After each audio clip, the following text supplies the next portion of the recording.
In the stillness of ruined abbeys and the shadows of forgotten manuscripts, something whispers, beneath the crust of official history lies another story, one stitched, not with conquest and kingship, but with riddles, ideas, and technologies that should not have existed, and yet somehow did. These are not fairy tales, but fragments buried, erased, or deliberately misremembered. The medieval world, so often cast as dark and backward, was far stranger and more ingenious than we've been led to believe. If we listen closely, we can hear echoes of knowledge that challenges the very foundations of what we think we know. It begins, fittingly, in silence deep within a library that no longer stands. In the 13th century, tucked away in the hills of central France, the monks of the Abbey of Cluny compiled a codex of designs, inventions, and experimental tools that rivaled modern engineering in concept, if not in material. The codex, referenced in passing by later Renaissance thinkers but now lost, described something chilling: machines that could perform repetitive tasks without human touch. Gears within gears. Wheels powered by flowing water that mimicked cognition, not merely motion. Some now believe these were not simply elaborate mills or timekeepers, but something closer to proto-automation, and the Cluniac monks were not alone. In the Islamic world, engineers like Al-Jazari were building programmable machines in the 12th century, machines with memory and variable settings, water clocks and musical automatons, centuries ahead of their time. His elephant clock is often displayed in museums as a curiosity. But few ask, who inspired whom? Europe was no isolated island. Trade routes carried more than silk and spice, they carried thought. Transmission of esoteric manuscripts from Moorish Spain to the Italian courts planted seeds in the minds of scholars whose names we barely remember. But the records that described the more radical devices, the ones not for timekeeping or music, but for replication and decision-making, began to disappear. There are accounts of a sealed vault beneath the old University of Salamanca, rumored to have been destroyed during the Spanish Inquisition, containing scrolls that described a machine that could map logic, a machine that spoke in symbols and conditional pathways. If true, this would predate Charles Babbage's analytical engine by nearly 500 years. The story was dismissed, of course.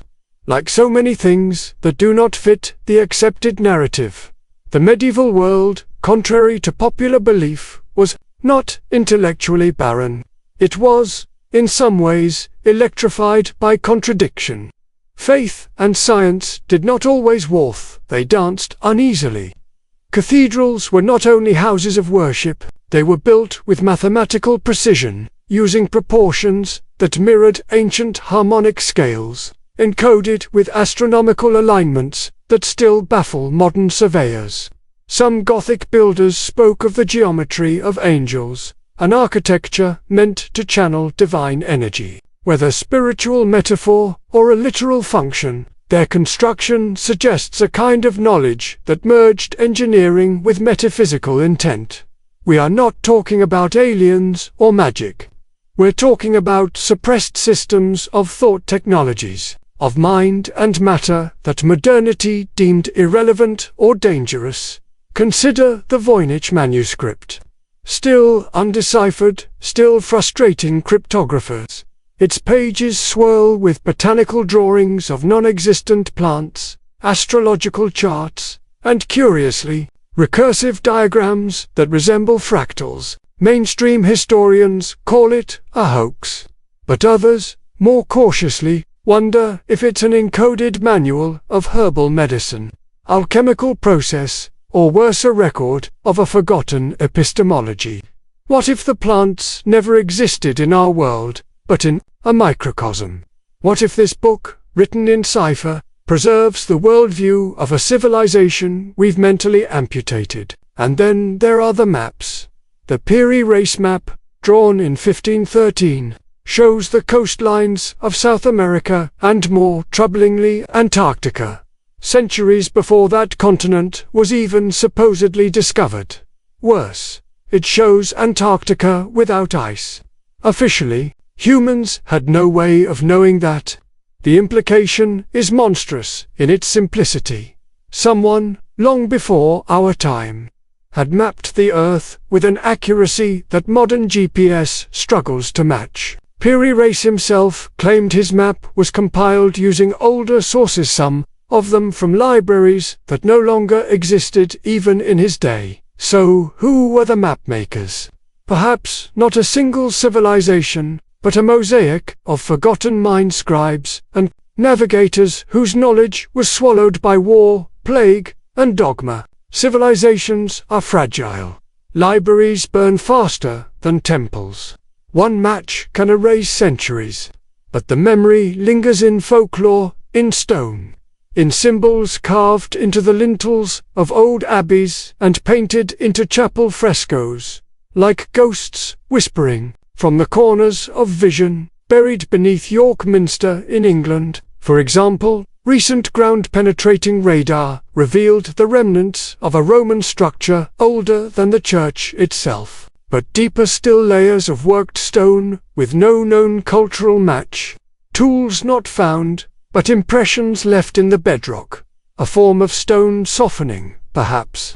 In Peru, we call them the Inca stones, those impossibly tight-fitted blocks. In Egypt, it's the unfinished obelisk, half-carved in granite so hard modern drills can barely score it. And yet, in medieval Europe, we find strange, echoes-forgotten fortresses with equally tight seams, without mortar. Local legends say that stones were sung into place.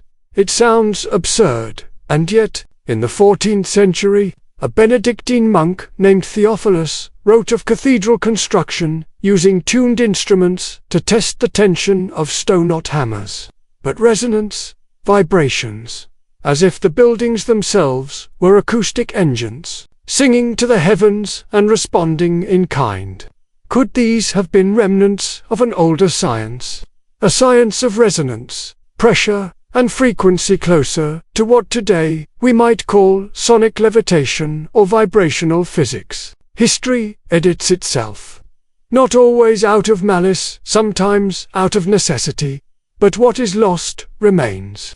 Not in the mainstream chronologies, but in the margins, in the heretical texts, in the condemned voices, in the barely legible footnotes. And nowhere is this more evident than in the story of the Chartres labyrinth. At first glance, it's a simple floor design, a winding pattern of concentric circles, walked as a form of penance or prayer. But look closer. Its proportions mirror those found in ancient Hindu mandalas and Mayan calendars. How did this symbol, with no biblical origin and no clear Christian significance, end up carved into the floor of one of the most important cathedrals in France? Some believe the labyrinth was a symbolic map of the soul's journey. Others think it was a kind of encoded GPS, a memory palace in stone.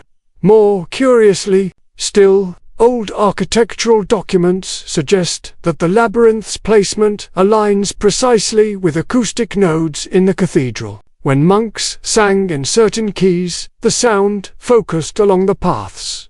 Walking, it wasn't just spiritual, it was sonic. One step, one note, one vibration at a time. Could this be the echo of a forgotten practice? A way of mapping, not land, but consciousness? The deeper we dig, the more layered the world becomes. Beneath the myths lie metaphors. Beneath metaphors, perhaps truths, or possibilities. And perhaps that is the most dangerous kind of knowledge that doesn't answer, but asks. There's a chapel in Roslin, Scotland, quiet, unassuming. But step inside, and you enter a different reality. Columns twist like vines. Angels hold what appear to be corn centuries before the discovery of the Americas, and carved ceilings map the stars with chilling precision. What was Roslin Chapel really built for? A place of worship? A library in stone? Or something more, arcana preservation chamber for forbidden geometries and pre-Christian wisdom? Some researchers have pointed out that the patterns in its stonework correspond to the mathematical ratios of sound waves, resonant frequencies encoded in architecture. Not just sacred, but sonic. Not just beautiful, but functional. The walls weren't passive, they hummed. Perhaps even healed. Legends say the chapel was designed using knowledge passed down by the Knights Templar. But where did the Templars get it? That trail leads us to Jerusalem and to a different kind of tomb. The Church of the Holy Sepulchre is built upon a convergence point astronomically, geographically, and symbolically. But before it was Christian, it was something else. Beneath its foundations lie ruins that predate Solomon's temple, and buried in those layers are shards of an unknown language, not Hebrew, not Aramaic. Some speculate they are remnants of a protoscript, an alphabet of energy, based not on letters but on frequencies and shapes. This sounds like fantasy, until you recall that certain ancient cultures believed words could command matter, that language was not just description, but activation. Could medieval mystics, alchemists, builders, even certain monks have preserved fragments of that lost tongue? In the margins of illuminated manuscripts, strange symbols often appear. Geometric knots, mirrored numbers, runes that no scholar can place. Some believe these are simply decorations. Others wonder, what if they are remnants of a system of thought, where symbols, math, and sound were one? A language that could construct or dismantle. In 1326, a scholar named Ramon Lull wrote of a machine made of concentric wheels that could generate combinations of ideas. What he called the Ars Magna, or Great Art. It was a system of conceptual computation. A logic engine made of thought, not wires. He believed it could uncover divine truth, toto-knowledge. What he was building was not unlike a philosophical computer. But his work was buried, dismissed as mystical nonsense. And yet his diagrams were rediscovered centuries later by Leibniz, the father of binary code. Leibniz credited Lull with inspiring his vision of a machine that could think in yes or no, 1 or 0. So was Lull a madman or a messenger from a forgotten age? The deeper we follow these threads, the clearer it becomes. The Middle Ages were not empty centuries of superstition, but a battleground between two visions of reality. One rooted in material dominance kingdoms, borders, doctrine, the other hidden concerned itself with harmonies, frequencies, the soul of matter. The dominant history erased the second. But not completely. Fragments remain in 15th century Germany. The mysterious Voynich-like codex, Rahuntius surfaced written in an unknown script, using Christian, pagan, and astronomical imagery all at once. It refuses to be decoded. Some say it's a hoax, but others believe it's a survival, encrypted memory of a different worldview. More unsettling is the notion that some of this forgotten knowledge wasn't merely abandoned. It was buried deliberately. Take the burning of the Library of Constantinople, not the one in 1204 by Crusaders, but the quieter erasures that followed. Thousands of scrolls were never accounted for. Among them were rumored to be diagrams of pre-Christian flying machines, devices that mimicked the flight of birds and insects, using flexible wings and hollow bone-like tubes.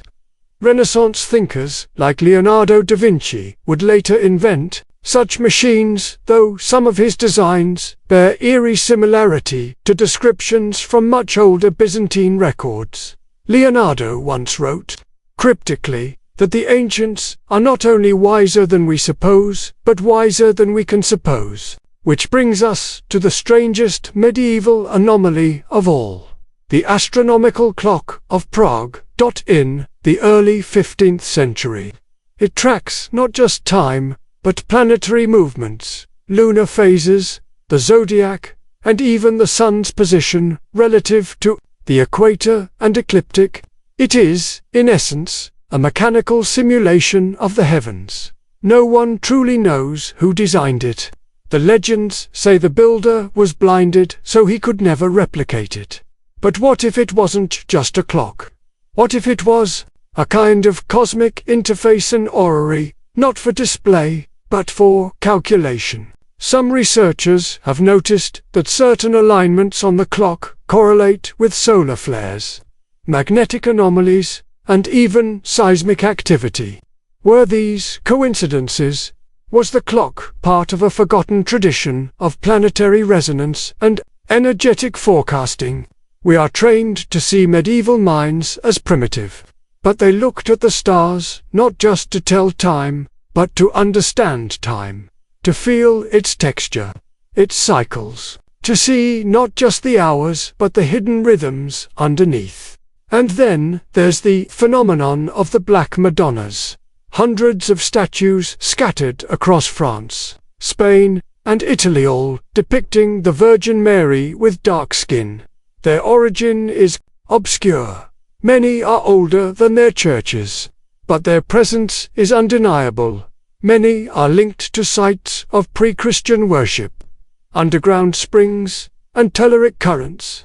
Some believe these statues are not Christian at all, but rebranded, remnants of older goddesses Isis, Cybele, or something even older, and the locations, they're often tied to geomagnetic anomalies. In some cases, pilgrims report healing, visions, even altered states of consciousness.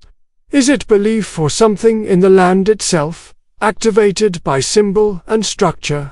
By the time the Renaissance arrived, much of this knowledge had already been erased or encrypted. The age of cathedrals gave way to the age of conquest. The mysteries turned to myths. The silence returned. But it never went away completely. In the 1600s, a secretive group calling themselves the Rosicrucians claimed to be the inheritors of lost knowledge, guardians of alchemical, architectural, and mathematical secrets passed down from the ancients. They spoke of an invisible college, of buried vaults, of machines made not of brass, but of light and mind. Most historians dismiss them as utopian dreamers. But curiously, their manifestos contain diagrams strikingly similar to those found in medieval crypts in stained glass, in floor mosaics, even in the folds of illuminated manuscripts. Could they have preserved some thread of continuity? It is tempting to romanticize, but the danger is not in believing too much. It's in dismissing too easily. The past is not dead. It is layered, encoded, waiting to be read correctly. And perhaps, just perhaps, we are on the cusp of understanding what our ancestors never fully lost, only hid. These were not dark ages. These were encrypted ages. Beneath the Abbey of St. Gall in Switzerland, archaeologists unearthed something baffling. Not bones, not manuscripts, but scorched fragments of hardened steel, twisted and blackened, bearing hammer marks unlike any local technique. Metallurgical analysis showed carbon patterns too uniform for medieval smelting. What was this? A weapon lost to time? Or something even more disturbing, an imported artifact from a culture the West never acknowledged? It isn't the only mystery. In the ancient city of Toledo, Spain, known for its master swordsmith's rumors, still echo of a blade so sharp it could cleave through chainmail and bone with a whisper. Crafted by Jewish and Moorish metallurgists during the Reconquista, the blade's composition remains a puzzle. Some say it contained meteoric iron material, not from Earth, but from the stars. A weapon forged with cosmic metal, passed from hand to hand in secret, then vanished. Across Europe, ghost weapons like this keep reappearing, not in museums, but in stories whispered by monks, found etched in cathedral margins, or hinted at in shipping ledgers of long-lost noble houses, like the Pernak, a Polish Ukrainian flanged mace, brutally effective, but one recorded variant, used only by the elite hetmans, was forged with spiraling grooves inside its flangement, not just to crush skulls, but to twist into the bone upon impact, rendering helmets useless. No artisan ever claimed credit, no blueprint survives. Yet one rusted specimen was found sealed beneath the foundation of an Orthodox church, hidden like a cursed relic. Or take the lantern shield, an absurdly strange Italian invention, a buckler with a blinding lantern mounted to its center in the hands of an assassin or duelist. It was more than a defense, it was a momentary eclipse, a disruption of sight, a weapon of confusion. Some variants hid daggers inside. Others concealed mechanisms that emitted smoke when lit with the right powder, an entire arsenal disguised as protection. Then there's the Karchukanu, the repeating crossbow the Chinese had perfected centuries earlier. But during the 13th century, Teutonic orders reportedly seized several prototypes. The Mand used them in skirmishes in Eastern Europe. Some of these weapons had poison grooves carved into the bolts. 1 arrow, 5 kills. When one was uncovered near a Baltic marsh, locals insisted it had belonged to a silent knight, a phantom warrior said to strike without warning, then vanish into the mist. Bot whispers, artifacts, blueprints lost to fire, or worse, suppressed. And behind many of these anomalies lies a single motif. The circular guard hilts, round blade inlays, weapon grips with concentric spiral carvings, explained, never standardized. Some scholars believe these circles were simply marks of a particular forge, but others suspect they're symbols of a philosophy at weaponized geometry, where form followed more than function, it followed frequency. One chilling example, the Sword of St. Maurice, housed in Turin, believed to be ceremonial, until microscopic studies revealed hairline channels in its fuller too fine for blood flow. Instead, they resonate when struck, producing a harmonic tone near perfect to a C. Why? No one knows, but that tone C-sharp has been recorded in certain monastic chants said to induce altered states, a sacred frequency built into a blade. And yet, modern history insists these weapons were simply tools of war, blunt instruments. Nothing more. But what if that's the greatest lie of all? What if these were more than weapons? What if they were instruments of transformation? Imagine a society where metallurgy, astronomy, sound, and geometry weren't separate disciplines but one. A culture that understood how metal could carry intention, how form could encode frequency, how a sword could sing. That's what we lost when medieval knowledge was shattered by conquest and cannon. That's what burned in the fires of forgotten libraries. That's what sleeps in tombs no one dares to open. And now, you've glimpsed it. You've seen the hidden edge of history, the serrated truth behind the shining myths. The weapons they never wanted you to know about. The blades too strange for textbooks. The tools not just of death, but of design. But don't think you'll walk away unchanged. You've held a mace made of meteorites. You've peered into swords that hum with forgotten math. You've seen the geometry of pain and the philosophy of steel. And now that you know, now that this truth echoes in your mind like a distant war drum, there is no going back. But I'll leave you with one last warning.